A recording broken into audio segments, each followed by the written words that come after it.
All right, so our agenda for today is we have a 2-hour workshop here, and I'll be keeping track of time, so hopefully we don't go over, and we'll leave you guys plenty of time to ask questions, and I'll be pausing throughout the workshop for questions as well.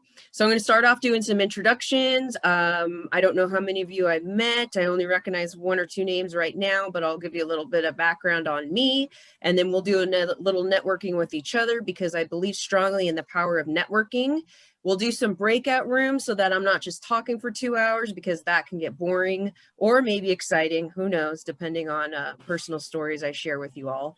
We'll go through personal branding. I'll teach you a little bit about Canva, do a Canva exercise. We'll go over an overview of LinkedIn, do a LinkedIn exercise. I'll give you guys a bathroom coffee break.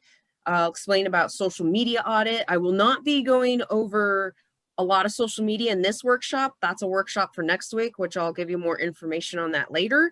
And then we're going to do my favorite, which is elevator speech and breakout rooms. So we'll put you guys in groups for that. And then at the very end, I'm going to give you my best career business tips from all the mistakes I have either made or I see other people constantly make. And these are mistakes or etiquette that people of all ages may need a reminder of, not just people who are entry level or new in their careers. Also, just a disclaimer, I do have 2 large dogs. There might be some barking, some might pop in. They're really cute. They're pit bulls, so you might see them.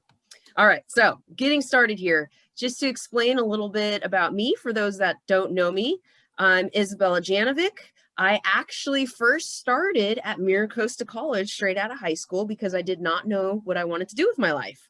I loved school. I was super good at school, all AP, IB classes in high school, but I really didn't know what to do. And because I was paying for my own college, I didn't want to spend a bunch of money going directly to a 4-year university and absolutely hating it, right? How many people we know who've done that?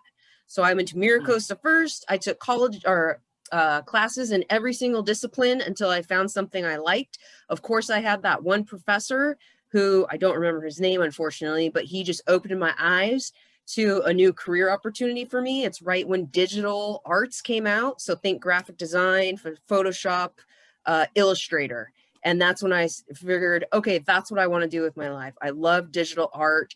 I use the IGETC, is that how you pronounce it? IGETC program that you guys have. Transferred to UCSD, got in there, was completely sticker shock with the price. So I did work full-time through college, you know, going from MiraCosta financial aid to UC financial aid. But I worked all through that. It took me 15 years to pay off my loans. My parents helped me where they could, but it was well worth everything. So my degree back then was visual media arts. Again, it was right when digital came out. So I got to learn analog of film. I had a darkroom in my bathroom and developed my own black and white film, but I also had a digital camera. So I got to learn all the new technology as well. My internship, paid internship, let me tell you, was with Tony Hawk. I'm sure you guys have heard of him by now. Professional skateboarder, local here, lives in Acadia. I worked for his 900 film company. I was a production assistant there. And during that time, he was working on his last video game with Sony. So I got to do some things with Sony. Of course, I did all the grunt work, but I absolutely loved it. I was really into skateboarding at that time, learned a ton, got my hands dirty with all the computer work, and it was amazing. Studied abroad in Florence, Italy for a summer semester. I highly recommend students who can go study abroad. Get out, obviously not right now. I can't really leave the country, but get outside the United States, see what's out there, see how it's different. I encourage you all to do that. Even if it's only for a short summer session, you can't go a whole semester. I believe they do have some programs through MiraCosta. I'm not sure. Daria might know more about that than me. So after I graduated, right away I got a job because I had worked full-time and had a paid internship. So I was at the top of the order to be picked for entry-level positions. I started off with production positions such as graphic design, computer programming, and project management. That led further on into marketing positions. And as technology grew and changed, I followed the new technology. I was not taking a back seat and being comfortable with what I already knew. I wanted to learn more. because all that stuff's going to be obsolete one day, right? We need to keep up with the newest trends. So that was when web to print came out. I did computer programming for that, direct mail marketing, you know, the junk mail you get in the mail, email marketing when that first came out. And then as soon as social media marketing started, I jumped on that as much as I could. Of course, the CEO for the company I worked for was completely against it. I worked my negotiation skills and said, hey, how about just for 2 hours a day, I work on social media. The other 6 hours, I do all the other work. He agreed with that. I was able to teach myself social media, and I kept moving on from there. After doing all the production work for many years, I got more and more into leadership and grew in my career as a marketing director. And I did work for some corporate companies. I realized during this time when I had my supervisor was the direct report was a CEO of a corporate company. He kind of motivated and inspired me to go get my master's. And so I realized, hey, I know the creative side of marketing, but I don't know the number side, the analytics. I don't know anything about accounting. All that stuff's boring. I'm creative, right?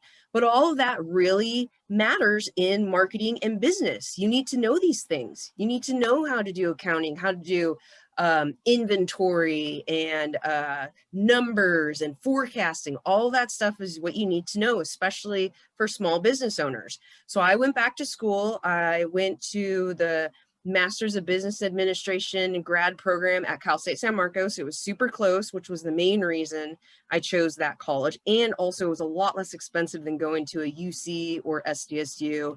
It also worked with my work schedule because it was made for people who worked full time. It was absolutely horrible and awesome at the same time. It was extremely intense, but it was a 1.5-year program and it did go by quickly and was extremely worth it. The main reason I went to get my MBA is because I wanted to move up the corporate ladder. And of course, I had one of those professors who just opened my eyes to something, and it was on entrepreneurship. And he made me realize how important it is to be happy and passionate about your job. You want to wake up Monday morning and go to work and be happy. You don't want to dread Monday mornings. How many of you guys dread Monday mornings? How many of you would like to not dread Monday mornings and be excited to go work and be excited to like work 8-10-hour days, right? So I realized going back to a corporate job was not really what I wanted to do. I'm a huge runner. And the first thing that came into my mind is, when am I going to run? When I have all these rules and have to be on time and this and that, blah, blah, blah.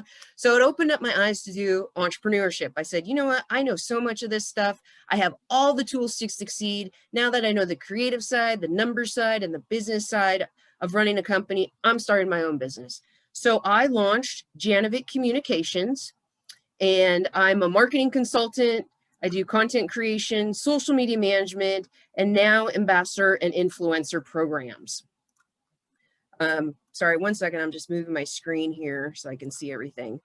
Some of my clients are Oceanside Public Safety, which is kind of like the Oceanside Firefighters, MROC, Mud Run Obstacle Course Facility, Endurance Race Series. I work with a lot of race directors, Injinji Toe Socks, a lot of running products. And what I found out was that there is a need in just right here in North County with small businesses that can't afford or don't have the budget for a full-time marketing or social media person, but they do need social media and marketing. So I work with very small budgets, anywhere from $500 to $3,000 a month, and all those clients add up at the end of the month to one nice big income, right? Or at least one that I'm happy about living here in inexpensive San Diego, right? So I can work when I want. Yes, I do have to work weekends. There's definitely pros and cons of owning a small business and being an entrepreneur. But what was really cool is that I was able to launch this within 3 months of graduating with my MBA. And that was because the tools I got from networking and from going back to school and from learning from great professors. I also am the founder of UltraBuds, which is a social running group right here in North County. We're actually all over San Diego, and we do have some participants over the United States. I do it for fun. I've had it going strong for about 7 years now, and I don't get paid for UltraBuds running. It's just strictly something community service that I give back to the runners in the community. About 2 years ago, my business partner and I launched Ghost Runners Coaching because I'm again, passionate about running. So we launched Ghost Runners Coaching. She does the nutrition side. I do the running plan side. I'm also a certified running coach. And we launched that business as well. So now I have 2 businesses and things have been going great with both of them. Again, I'm happy, I'm passionate.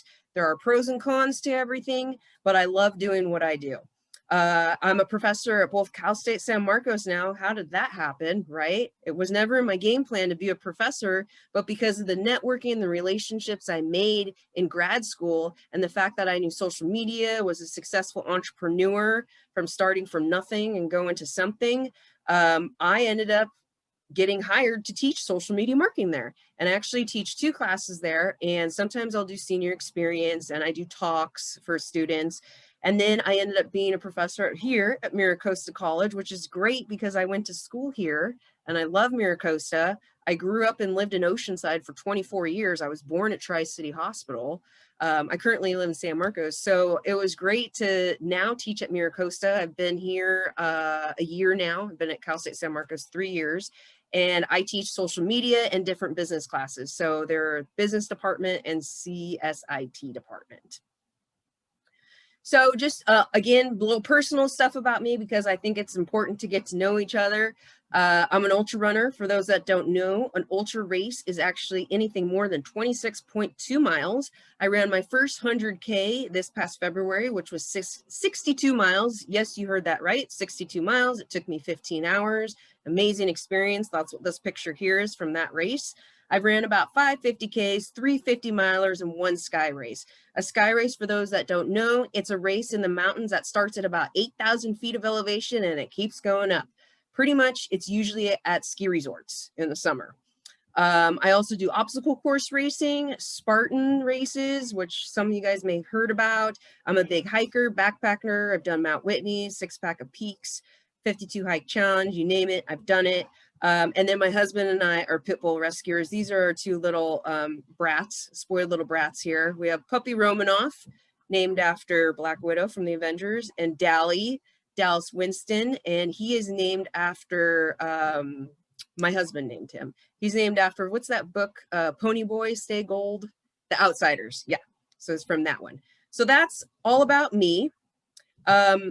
This is kind of the timeline of how I launched my company, and I hope this kind of inspires some of you social media entrepreneurs here. January 2018 is when I established Janacom. By March 1st, I wrote my business plan, mission statement, met with my CPA, which was amazing that I was actually able to understand what he was telling me this time because of the accounting classes I took in grad school. And he was thrilled. He's like, wow, a client who understands what I'm talking about. I love it. You know, so, I mean, it took a lot of background work to know how to do all this. By March 8th, I launched Janacom with 4 clients. Yes, 2 of them were family members, but they were paid clients. One was a friend and one was a response to an ad I found on Craigslist. So I was able to start with 4 clients. I launched it on International Women's Day, which I planned that marketing campaign on purpose. Had a whole social media presence, website, everything just ready to go because of all the background info I had already known. By July 2018, I had 11 clients and was at full capacity of working 40 hours a week. And by December 2018, I had a gross income at the same level of a corporate senior position. So in my eyes, I feel like that's very successful. Not all the people can get there in a year. It did take a lot of hard work. I wasn't just sitting on my butt. I was out there every day working it, networking, talking to different people on the computer, networking, and I'll share a bunch of my tips here with you guys as we go along through this workshop. So, power of networking. You're going to hear this a lot from me. And here's all the networking groups that I am a part of. And this is how I was able to get clients so quickly. Power of referrals too. I was on the Cal State San Marcos Alumni Board, MBA chapter, and I was a public relations chair. After a year of being the public relations chair, I became the vice president. A lot of networking done through that. San Marcos Chamber of Commerce, I was a member. Taste of San Marcos board, I was the co-chair. They did not do the Taste of San Marcos event last year because of COVID, obviously, but they usually do it every year in the North City area. Business Builders Network is a local networking group. I'm a member of that. Carlsbad Chamber of Commerce, North County Philanthropy Council, which is kind of like a chamber of commerce for nonprofits. So those of you that are interested in the nonprofit space, I highly recommend you check out North County Philanthropy Council.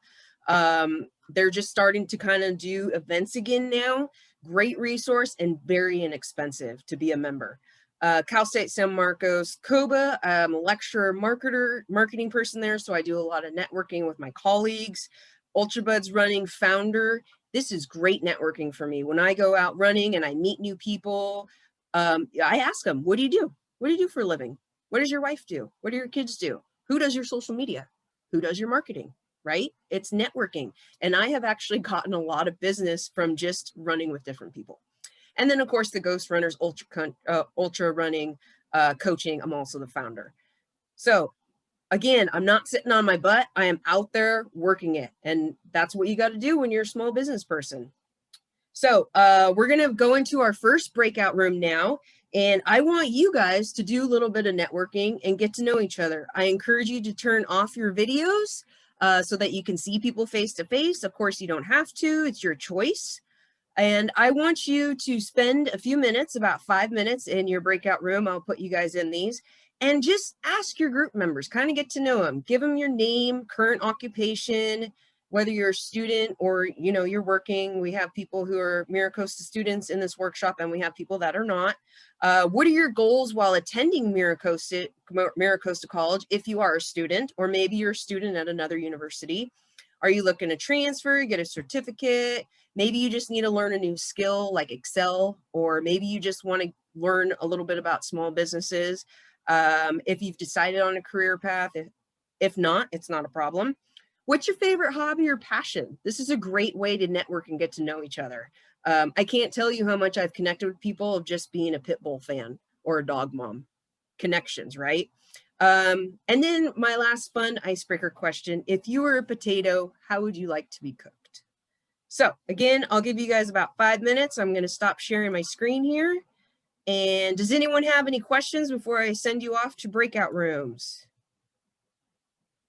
I actually do, Professor. So Yes. I actually look forward on going to San Marcos and pursuing an MBA. How competitive was the program to get into? You know, I'm not sure how competitive it is now. When I got into it, it wasn't too competitive. The hardest part for me was getting a certain score on the GMAT test. And I actually had to, luckily I had a friend of mine who had $1,000 worth of books, and she ended up not going to grad school. So she lent me all her books and I studied for like 3 months straight. And it was actually a good refresher to study for that test because I hadn't studied or been to school in 15 years. The rest of the stuff was pretty easy for me. The applications, the essays, references, the GMAT was the hardest part. So the sooner the better before the program gets bigger and bigger. That would be my advice. Awesome. Thank you, Professor. All right, I'm going to put you guys into breakout rooms now. Oh, just a heads up, Professor. I'm in here twice, just in case. Okay, I don't know if I'll be able to fix that or not, but no, if I have to leave one, I can do so. Okay, great. All right, get to know someone.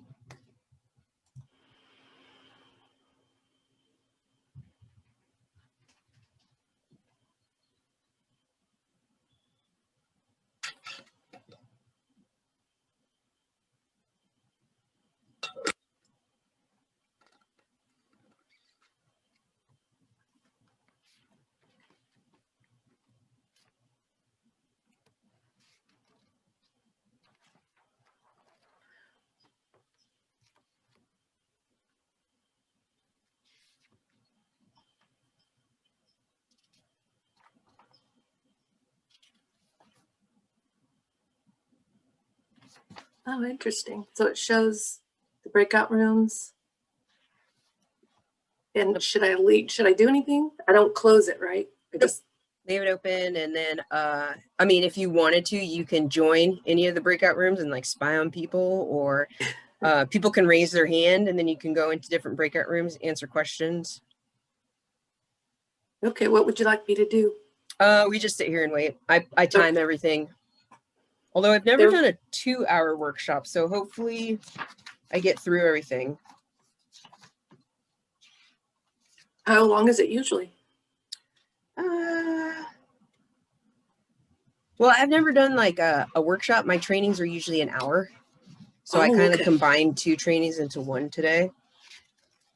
But with Zoom, it's different because you're doing breakout rooms and you can't see how the class is progressing. Whereas in person, you can see how people are progressing.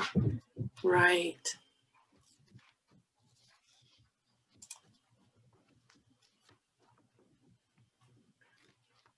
We had a lot of people sign up late. So I was emailing the link to them while you were talking. Oh, I should check my email, see if I...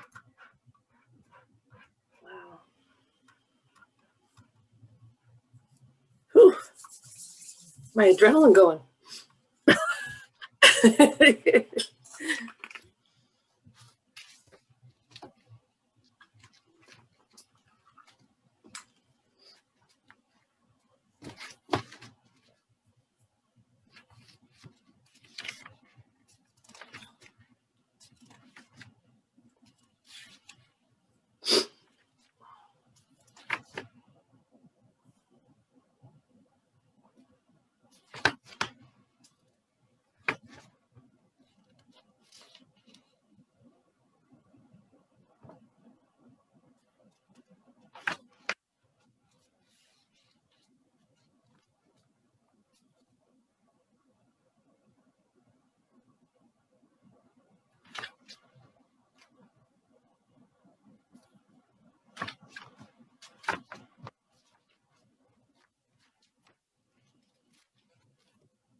2 more minutes. Okay.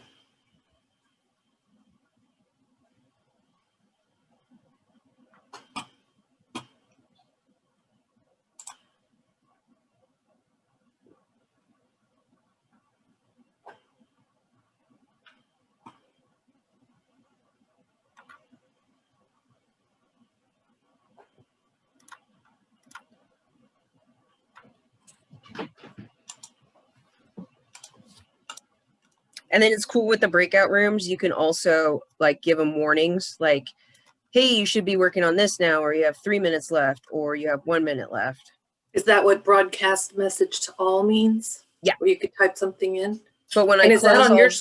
yeah, it's on my screen. Okay. When you close all rooms, it automatically gives them a minute warning. Oh, So then okay. you see everyone coming back. Okay.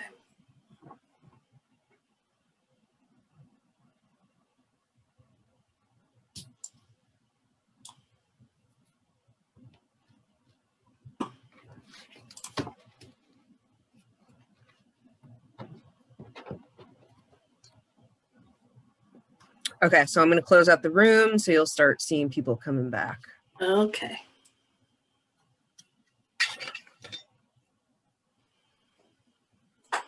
What do you want?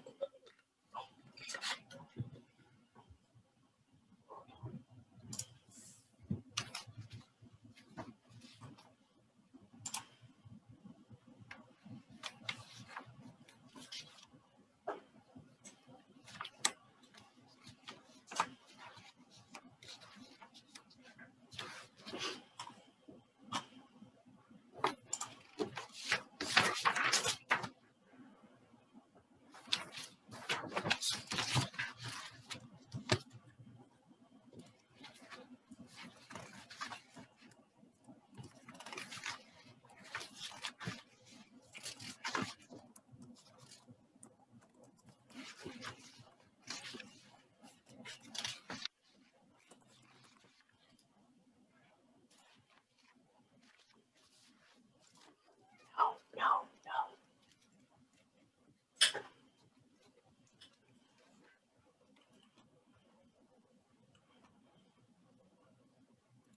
no.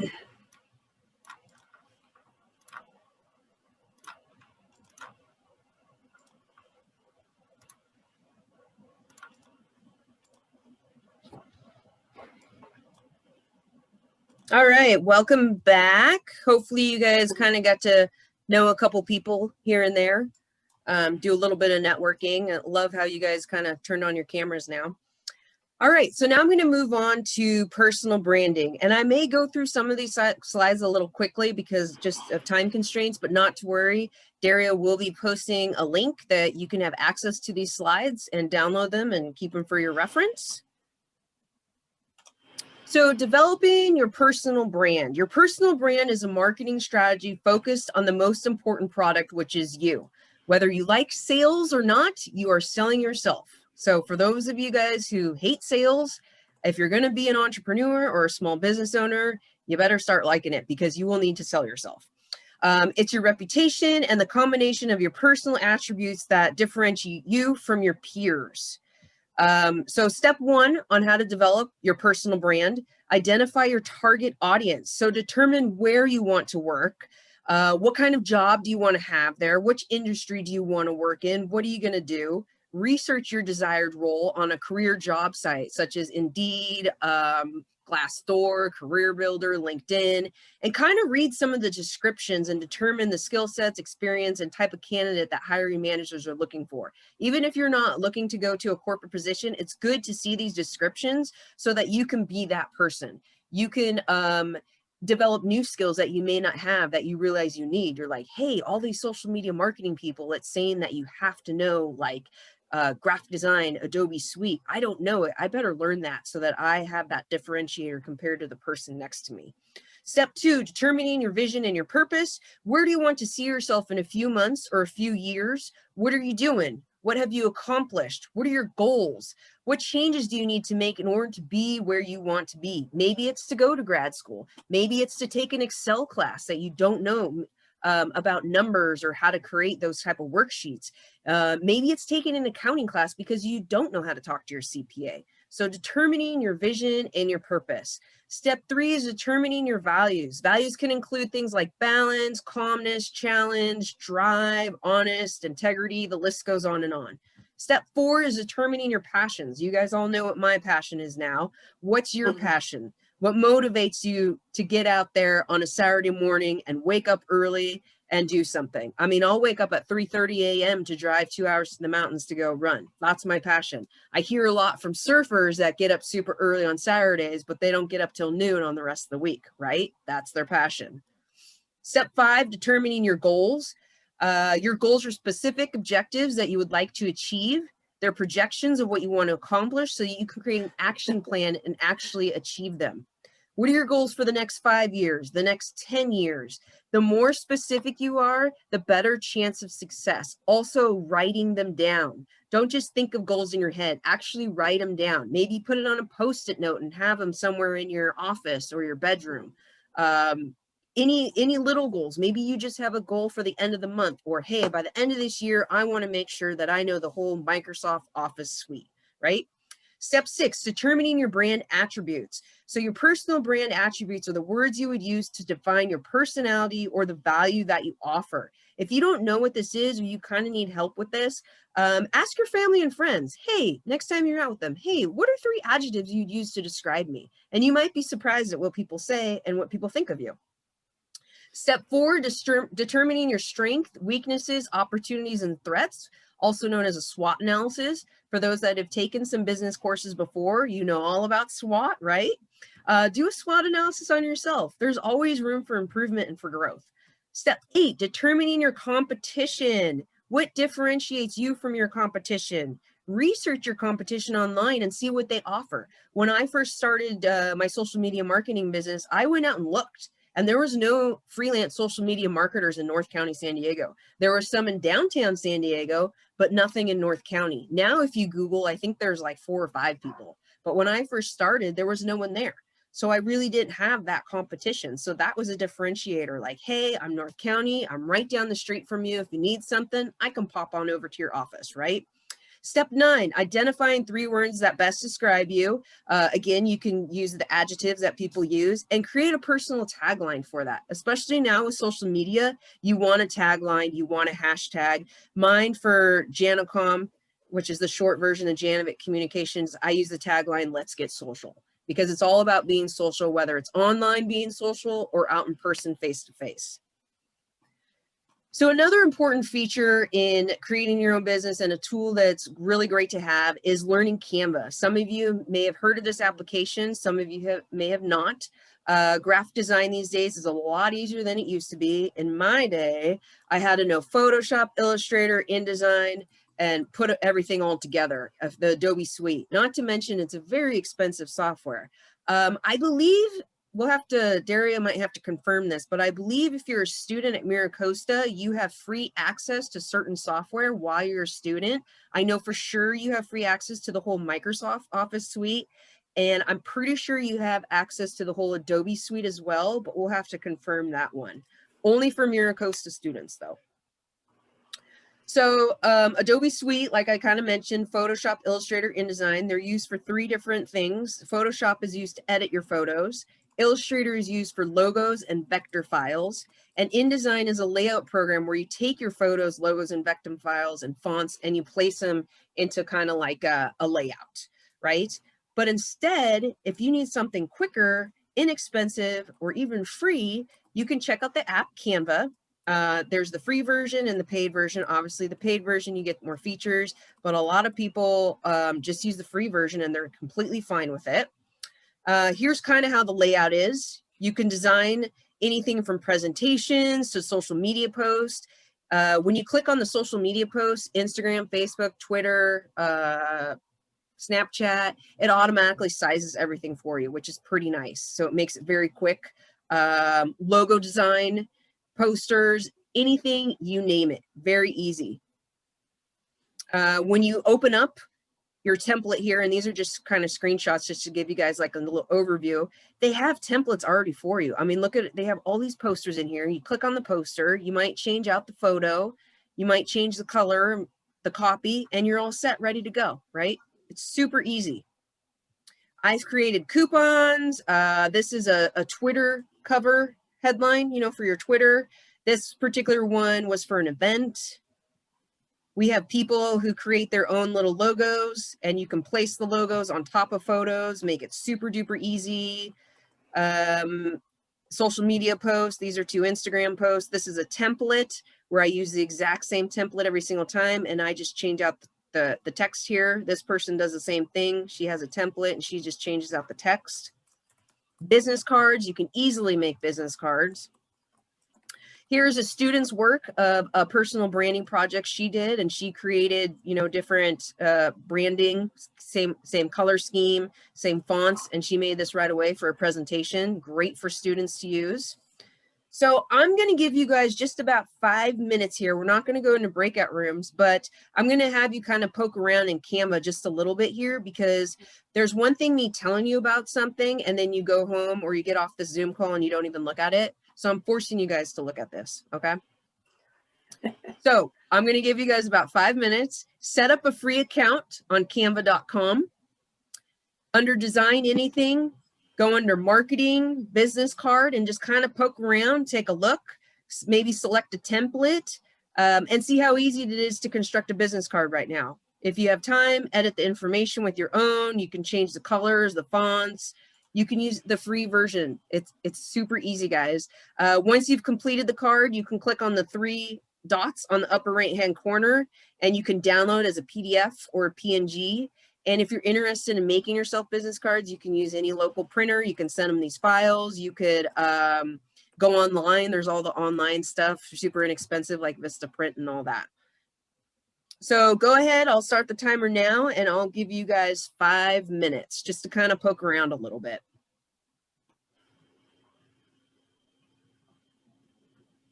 If anyone has any questions, please feel free to use the chat.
Give you guys just like a couple more minutes.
All right, so someone did have kind of a question thing about copyright, which is a great question.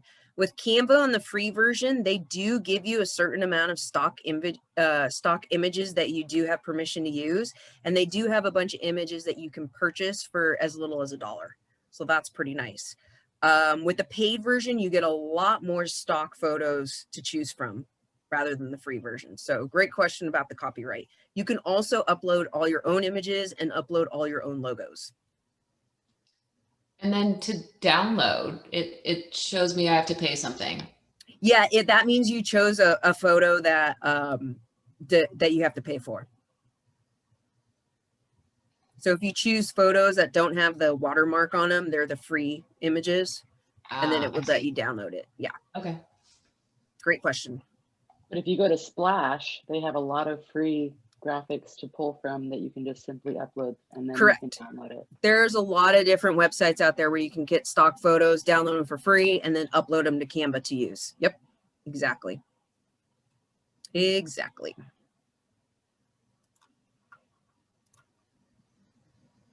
All right, so hopefully you guys learned a little something new there.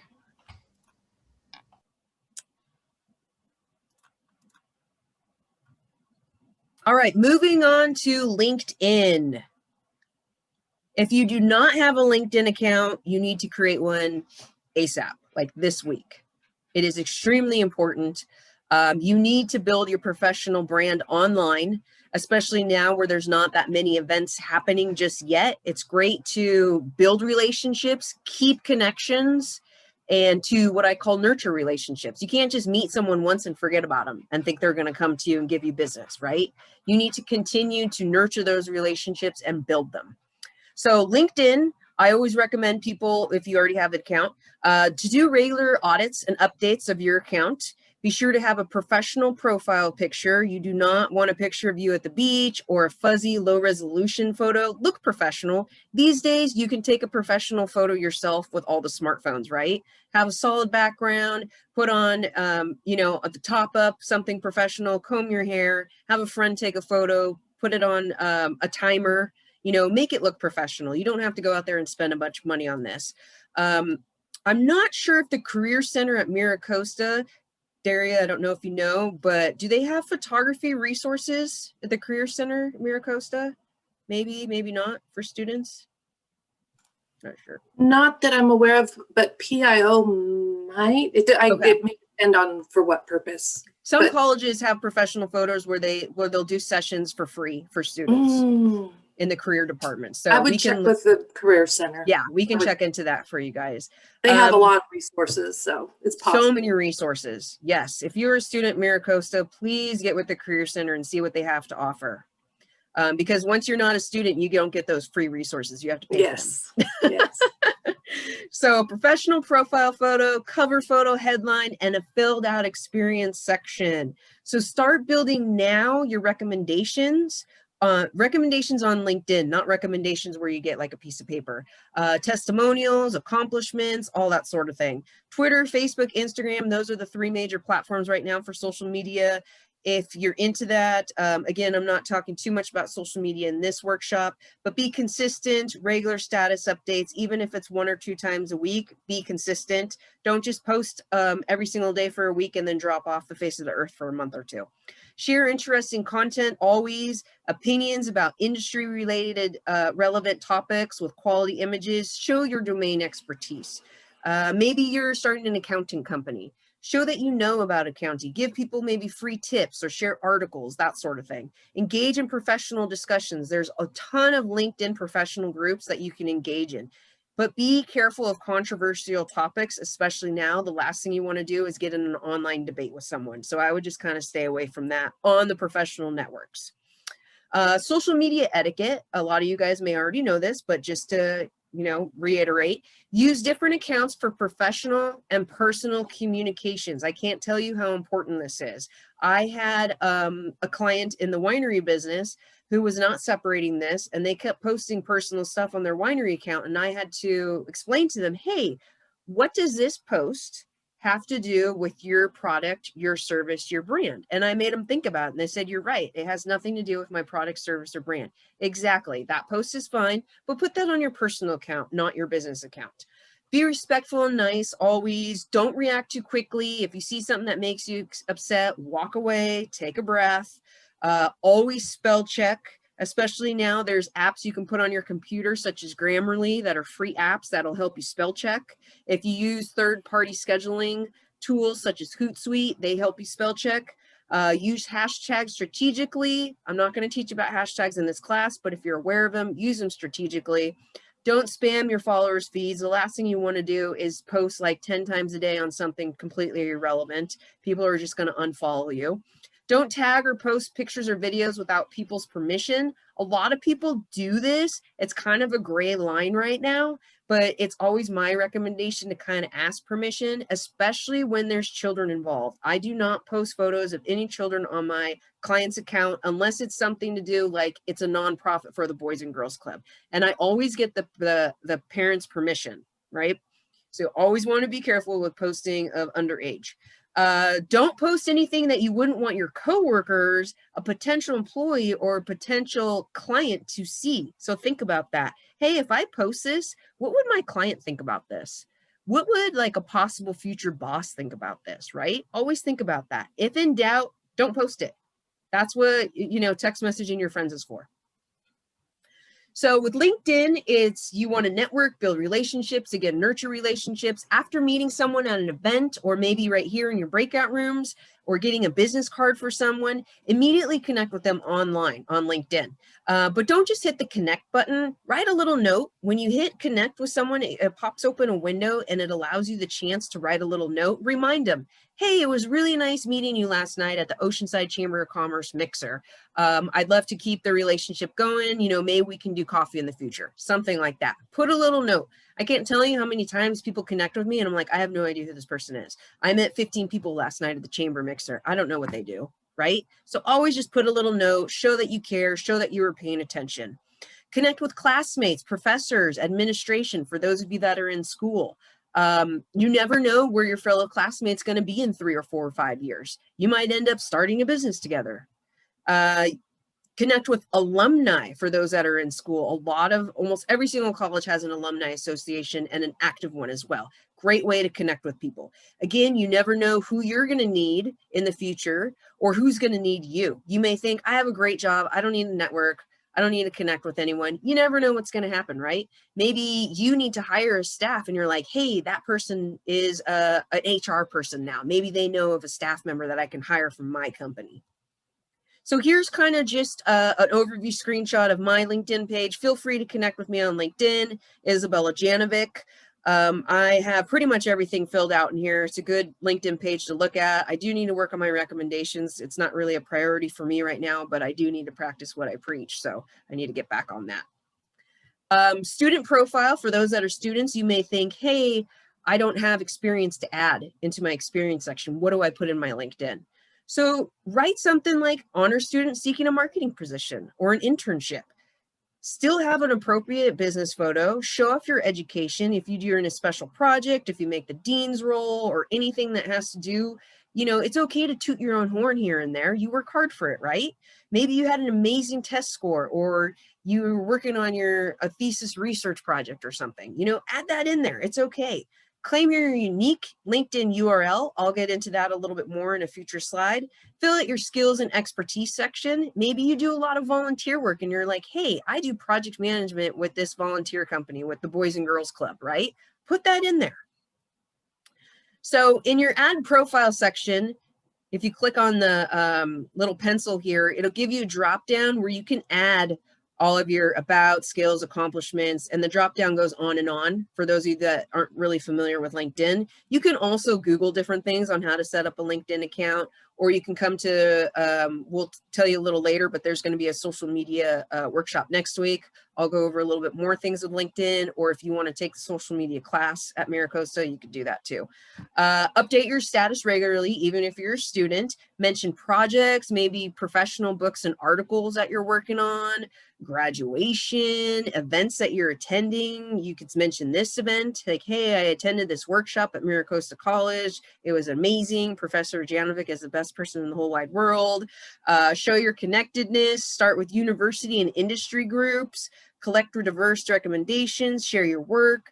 Blogs. I have students in my class write blogs, professional blogs, and I make them post on actual blog sites, and that's something that they can share on their LinkedIn. Some colleges have senior experience projects like Cal State San Marcos, all that sort of thing. So customizing your public profile URL, here are the exact steps right here. Again, you guys have access to these slides, but pretty much when you're on your profile here, you have the option here, edit your custom URL, and you can click on the pencil. That way you can actually put, you know, maybe your whole first and last name. I put just first initial last name because there aren't that many Janovics in this world. But it looks better than having the assigned to you long number that LinkedIn gives you. So just, you know, little tips like this will help you make your LinkedIn look a lot more professional. So I'm going to give you guys about 5 minutes to do a quick little LinkedIn exercise here. And if you already have a profile, just do a quick audit right now. Take a look at your profile and just make a little to-do list of what you need to add or improve. Maybe you don't have a LinkedIn yet and you kind of want to look around on how to set up your LinkedIn page. Connect with some of your current classmates, professors, and these are things to add to your to-do list here.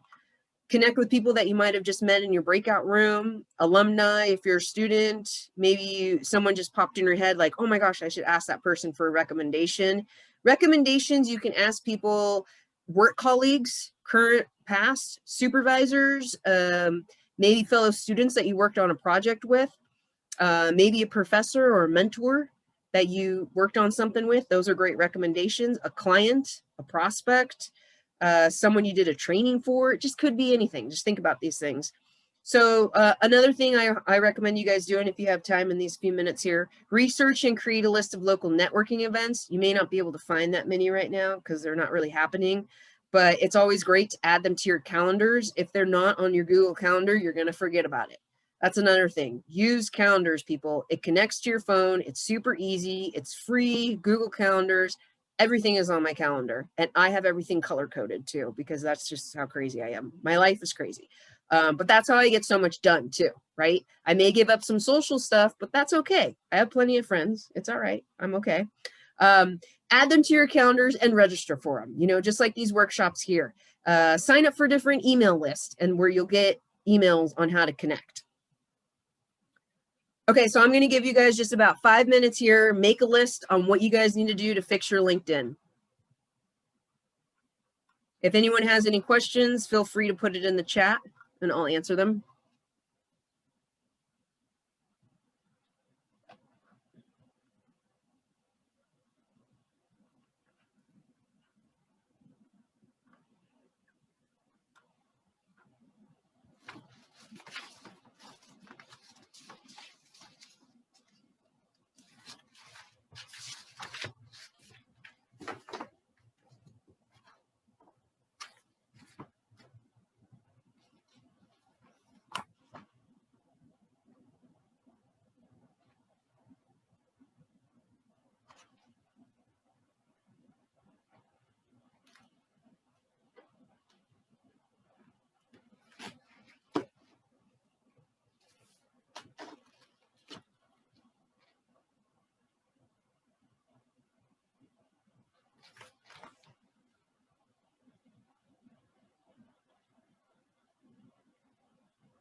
Give you guys just a couple more minutes.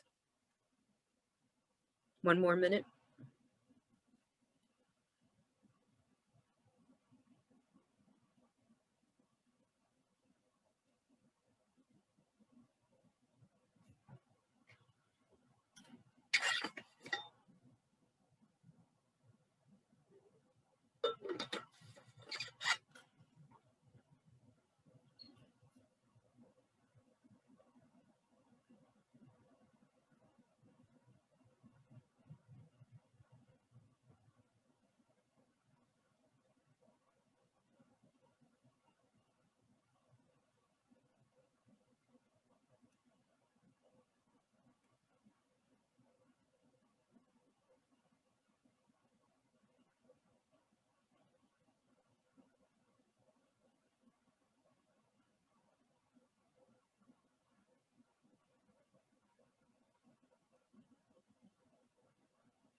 Okay, so hopefully you guys have a nice little list of what you're going to add to your LinkedIn accounts, right? How many of you are going to get a new photo? A couple people had questions about personal and business LinkedIn pages. So I always recommend with LinkedIn, if you have a big business, to have a business page. If you're a small business, it's best to do everything on your personal page because you're showing a resume of your background, and just the latest one at the top might say your business. So Janovic Communications might be my one job at the top. That's my business, but I talk about maybe different things of what I've done, and people can see my background, right? So also by using your personal page, you're showing that you're authentic. If you're a sales rep, you always want to use your personal professional page rather than your big company's page. So even if you worked for like Viasat, yes, they have a great business page, but if you're the sales rep, you want to connect with people more and more. It's a little confusing with LinkedIn, but the business page is hard to grow, but it is good to keep things separate depending on the size of your business. I hope that kind of answers your guys' question. We talk about more about that sort of thing in the whole social media class because we do a whole module on LinkedIn. But yeah, it's not a problem to talk about your business on your personal page. Any other quick questions about LinkedIn? Let's see. I got something in the chat here, right? Yeah, it is good to have a business page, but it's going to be hard to grow it if you're just starting out new because you don't have a bunch of employees or staff to share all the statuses and to follow your page. So unless you're going to spend a lot of money advertising your posts on your business page, small businesses, it's kind of better to do the personal page.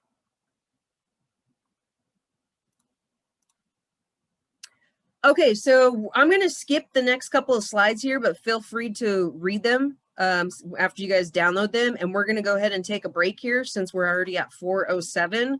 So I'll give you guys a quick 10-minute break if you need to get a coffee, go to the restroom, you know, play with your dog, whatever. And then we'll come back here and we will go over social media audit and elevator speech. So 10 minutes, so 4:17, come back.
Okay, we're going to continue on here for our second half of the workshop.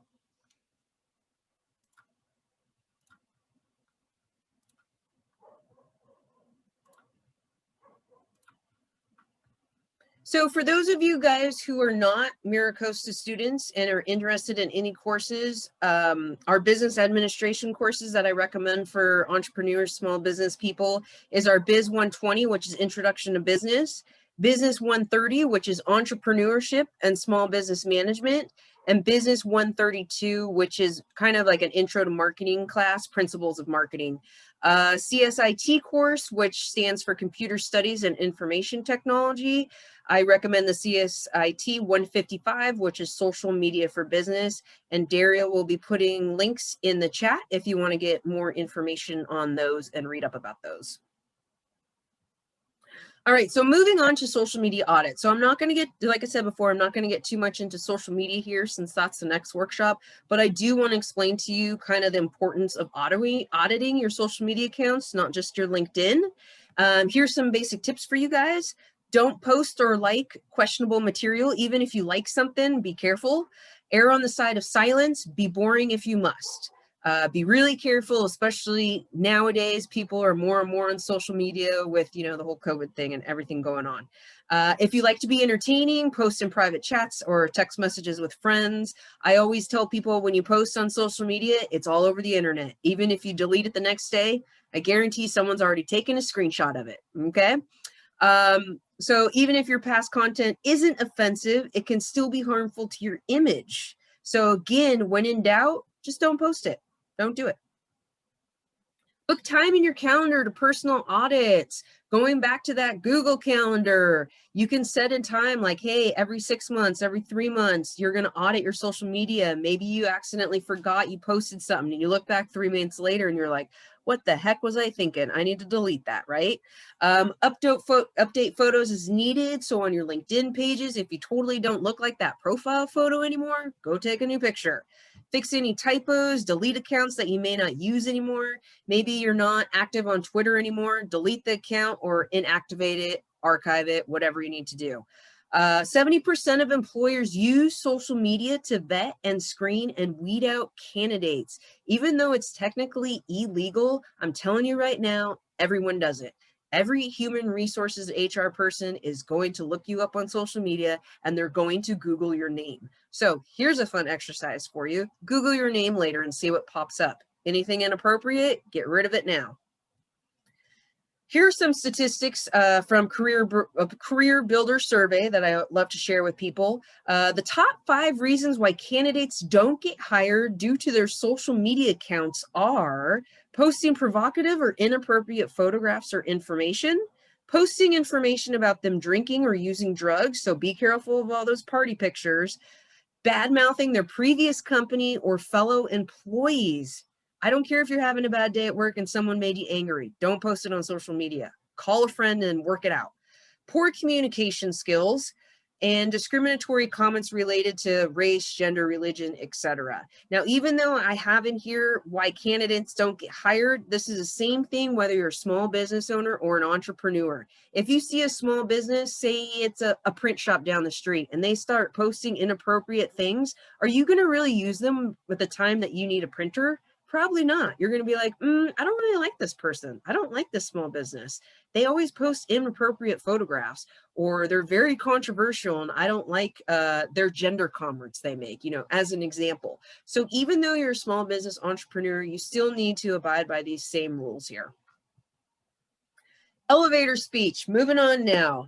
This is my favorite thing to do with students, small business owners. For those that may not be aware of what an elevator speech is, it is a clear, brief message, or what I like to call a commercial about yourself. It communicates who you are, what you're looking for, and how you can benefit a company, an organization, or a prospect. It's typically about 30 seconds, which is the time it takes someone to ride to the top or the bottom of an elevator. I recommend trying to stick to 30 seconds. Do not go over a minute. You will definitely lose interest in the person you are saying your elevator speech to. Now, this takes practice to do it this short.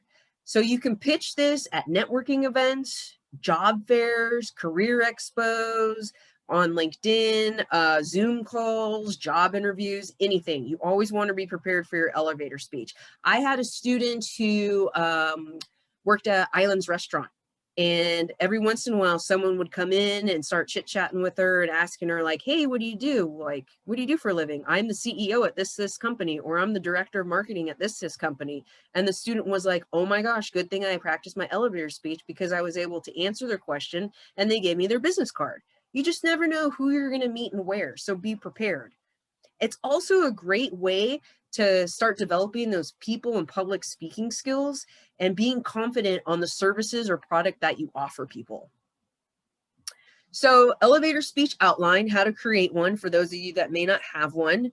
You always kind of want to start with who are you? Describe yourself, your company. Again, you only have about 30 seconds. What do you do? Be friendly, outgoing. What do you offer? What problems do you have to solve for your clients? What are your solutions? And maybe if you have time, give an example. If you're a student, explain what you're doing. Hey, I'm Isabella Janovic. I'm a student graduating from Maricosta College.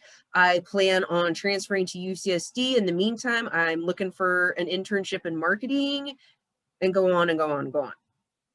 What are your differentiators? So what's different between you and your competition or the person sitting next to you?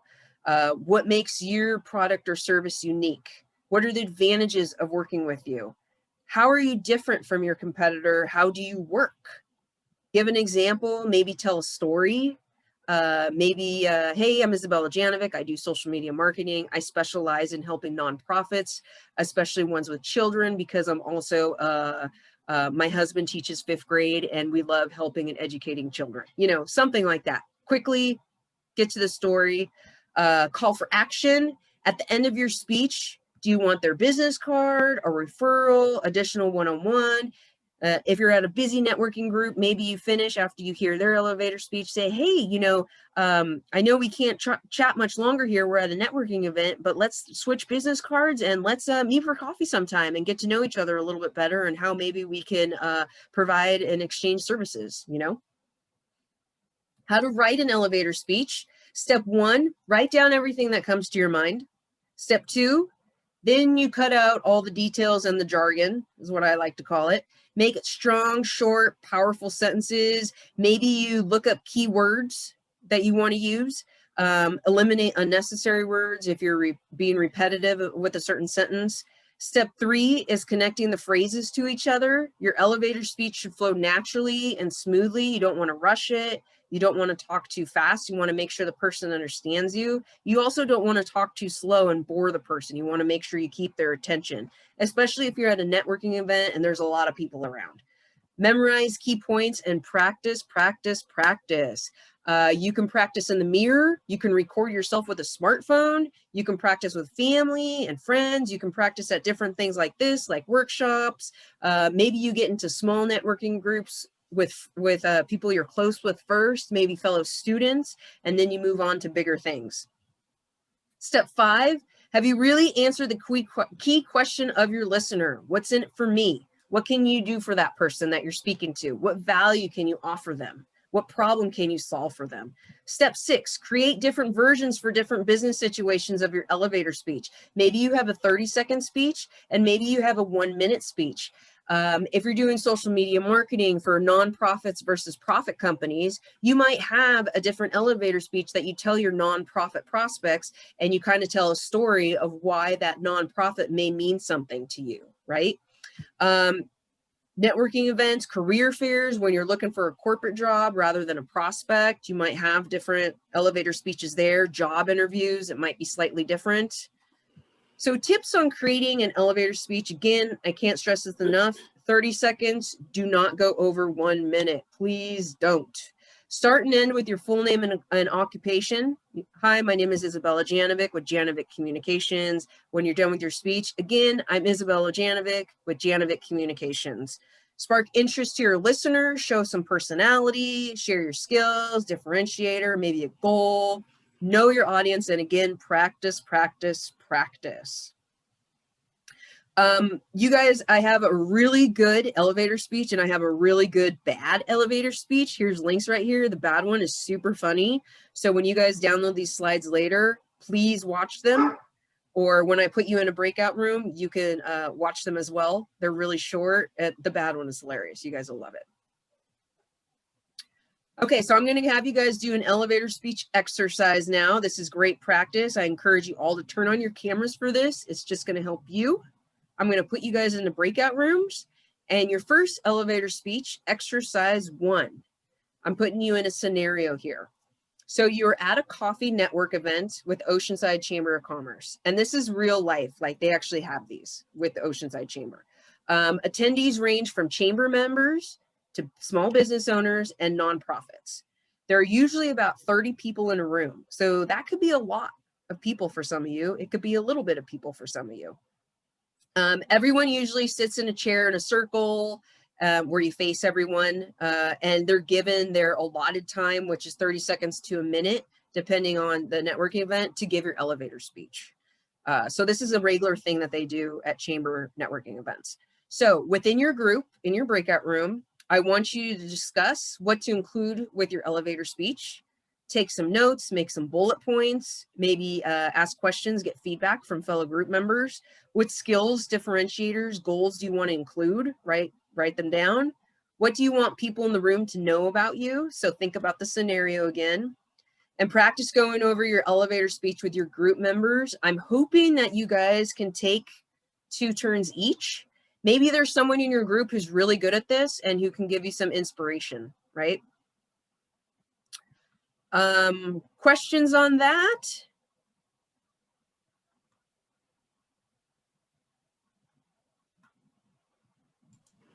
Okay, so I don't see any questions here. And network with people in your group, network, add them to LinkedIn. Okay, so I'm gonna put you guys into breakout rooms. I'm gonna put you into different breakout rooms so you can meet some different people.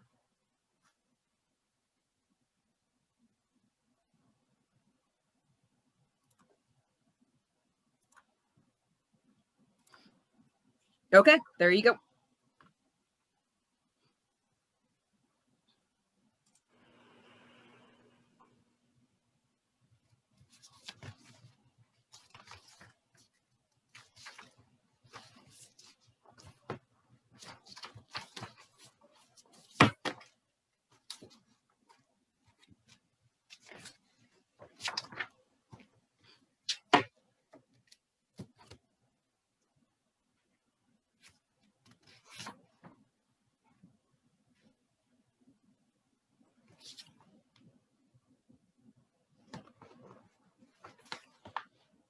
Did you see that Marie Strutman had a question about LinkedIn? I told her we would wait until there was a moment, but she said she found a defunct profile on LinkedIn that has her name and she wanted to take it down.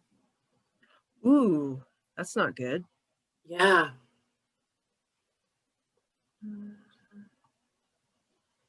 But you were already talking about something else, so I didn't want to interrupt you. Kathleen Tucker mentioned Business 136. I don't know what class that is, do I? Let me see. I can pull it up real quick.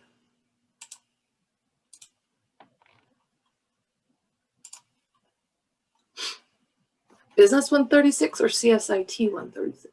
Business 136. Okay, hold on 1 second.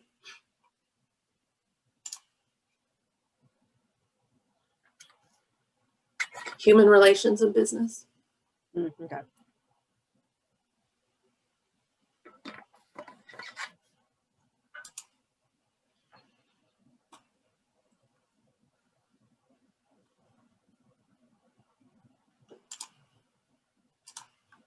I'll let Marie know to send me an email to answer that question. Do you want me to send her a message separately right now? Yeah, because Okay. that's kind of like a rare thing. And I'm not really sure I know how to help her on that, but at least I can start an email conversation with her. Looks like I have to wait till she gets back.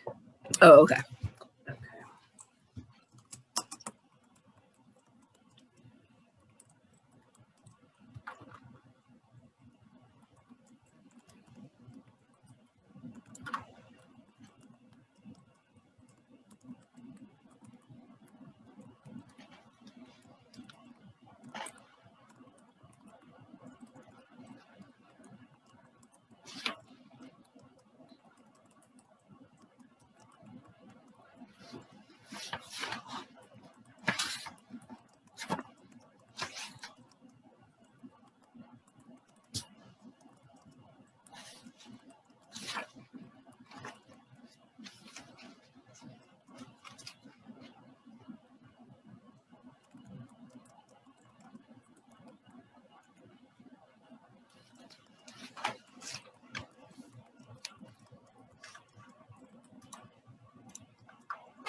Mm.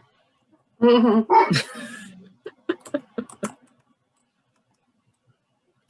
I don't know. Did you see my cat roaming across a couple times toward the beginning? I was like, seriously, go away.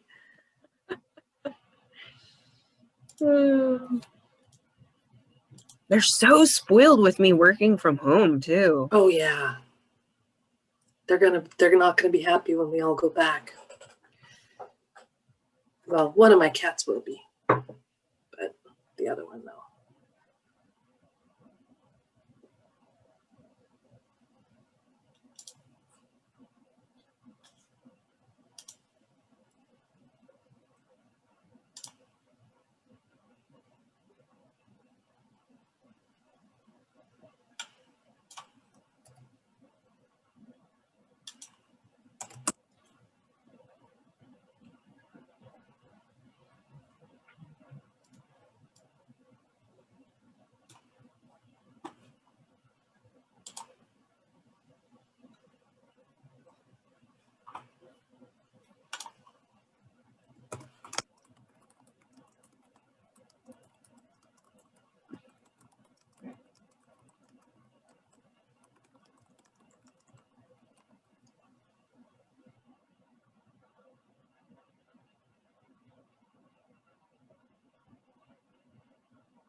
Ugh. It's just one dog who's a barker. The other one only barks when he really should. But the puppy just barks at freaking everything. Oh yeah.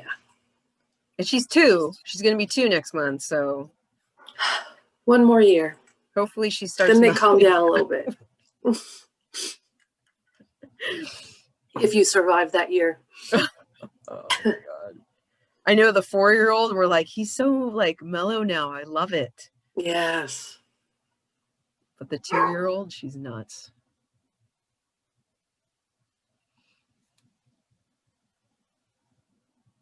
So I'm actually going to have to skip a couple things, which is good. I always like to have too much rather than too little.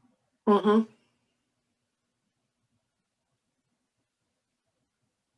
Good stuff though.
Someone must be outside doing something.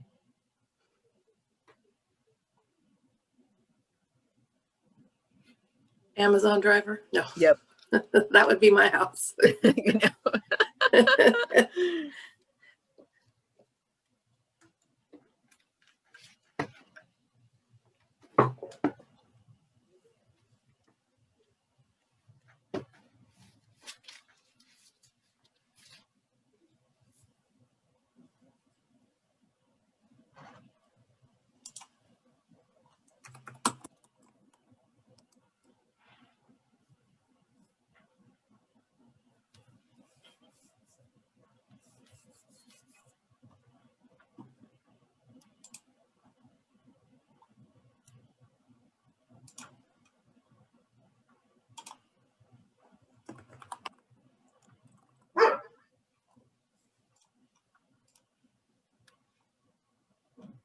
So I'm going to give them a 3-minute warning now. Okay.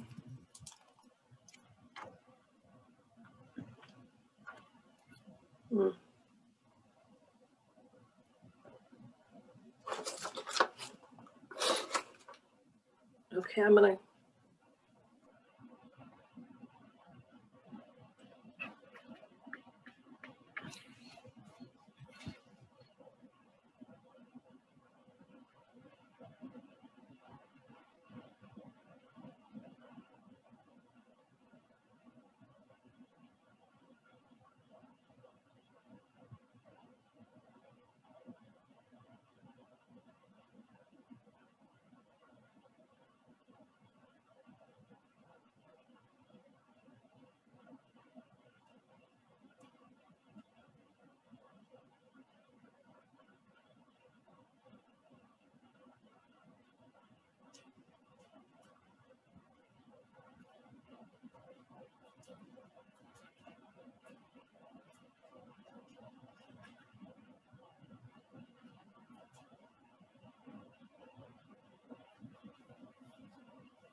Okay, I just gave them the 1 minute, so they should be coming back.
All right, welcome back, everyone. What'd you guys think?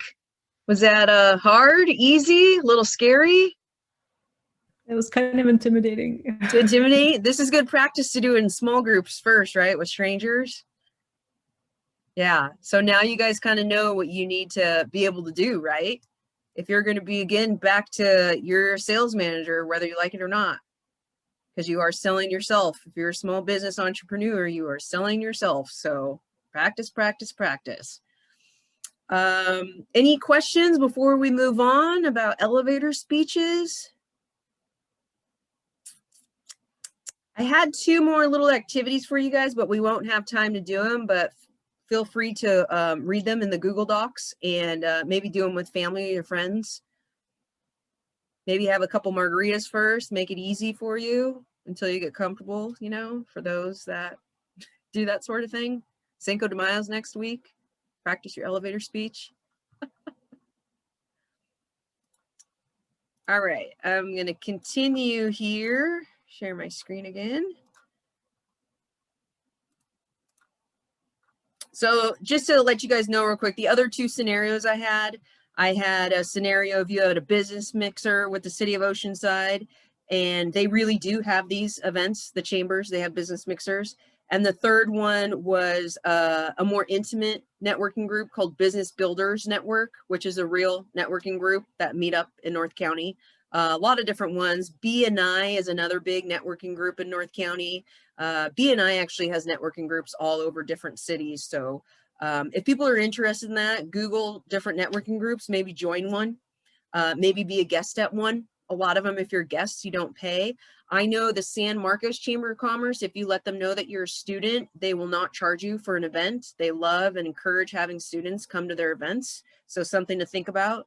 Always use that student card for those that are students, or for anything that costs money. Say, oh, is there a student discount? Or do you allow students to participate for free? More than likely, they're going to say yes. Tip for you guys. Okay, so some career tips etiquette that I'd like to share with you just out of experience from myself. Phone etiquette. You may not think about these things. Have a professional voicemail on your phone. When was the last time you changed your voicemail on your cell phone? I've heard from people, hey, I haven't changed it since middle school. That's pretty bad. So check your voicemail on your phone, what you sound like. How do you answer your phone when you get a call from an unknown number if you know it's not spam? Like, do you just go, hey, what up, bro? Or do you say, hi, this is Isabella. How may I help you? You know, think about these things. Be considerate of when you call or text someone, especially if you have employees or if you have a prospect or a client. Always make sure you call or text. And yes, a lot of people do prefer text these days during standard business hours, such as 8 to 4 or 9 to 5. Don't call or text clients or vendors in that case, or potential clients or business colleagues outside of business hours. Like, you wouldn't want someone to call or text you at 5 o'clock in the morning, right? So why would I want someone to call or text me at 11 p.m. or midnight? I'm an old lady. I go to bed around 8:30, but business ends at a certain time. Just because we're in the online digital world now doesn't mean you can text people whenever time you want. Story, I had a client and it was a Friday night. I went to bed at 8 because I had a big Spartan race in Montana the next morning. And even though I went to bed early, for those of you guys who do races, you're nervous as it is. So sleeping, you're on edge, sleeping the night before a race. And a client decided to text me about 3 texts at midnight, some great market ideas that just came up on the top of his head. And during that time, my phone was connected to my watch. A lot of you guys who have Garmin watches or Apple watches, you'll feel the vibrate. And I was so pissed. Professionally, I did not respond, you know, because, you know, you walk away first, cool off. And I responded to him with a professional email on Monday, reminding him that he texted me at a certain time on a certain day, and that moving forward, it's great that he comes up with these great ideas at midnight, but to please email me instead. So sometimes you will need to have those conversations with people, because if you don't let them know, they're going to keep doing it, and then they're going to take advantage of you. Okay? Big tip for you guys. Email etiquette. Make sure you set up a professional email address and an email signature on your phone and on your desktop.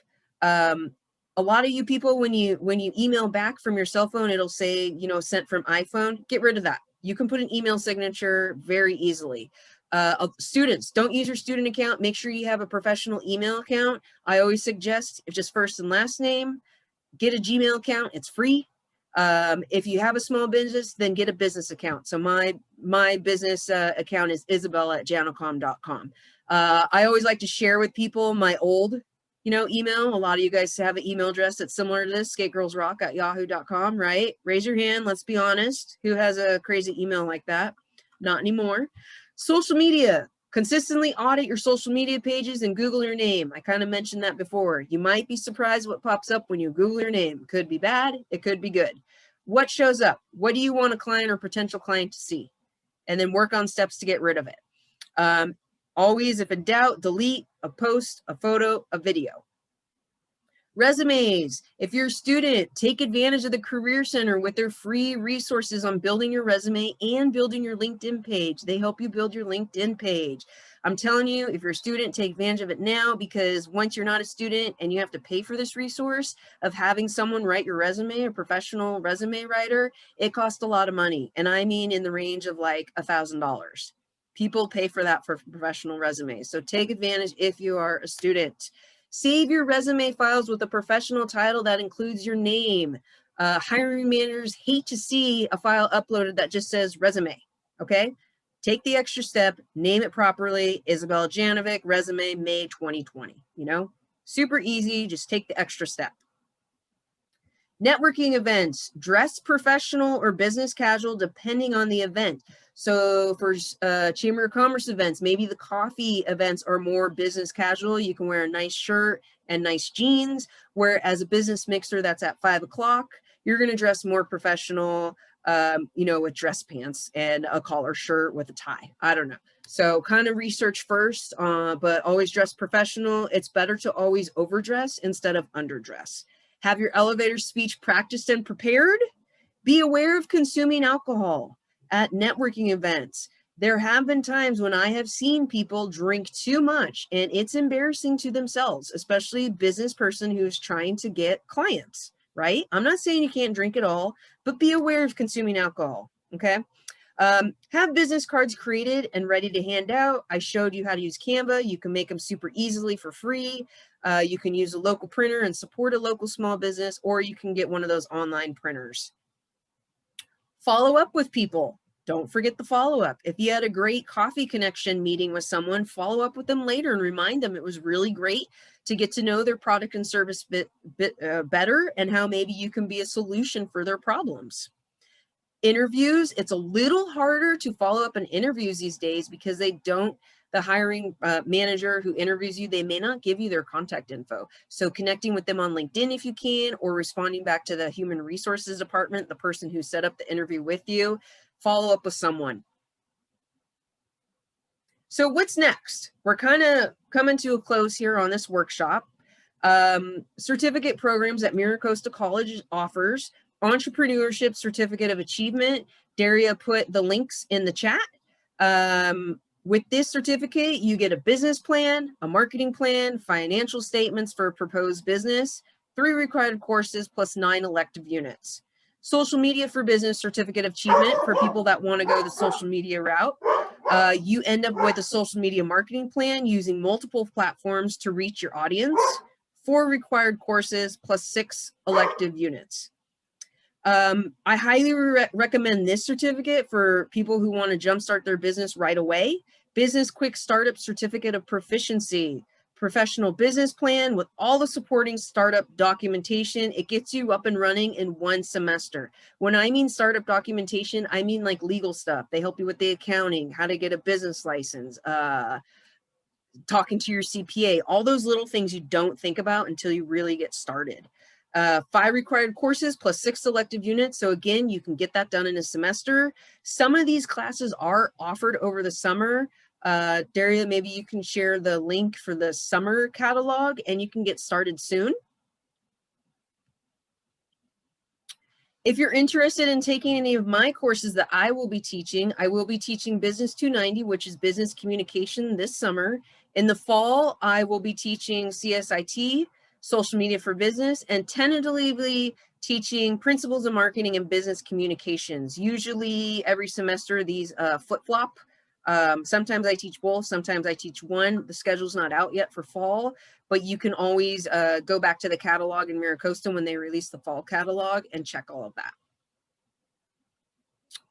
Be Your Own Boss workshop series. So the next workshop in this 6 workshop series will be next week on Tuesday, May 4th from 3 to 5 p.m. I will be teaching that. It's going to be on social media for small businesses, how to get started. If you're looking to be a social media expert specialist, I'll kind of give you tips on all the business and behind the scenes. Daria has a link for that. And I believe we will be emailing everyone a flyer with the QR code to register, right? I think that'll be in the follow-up email.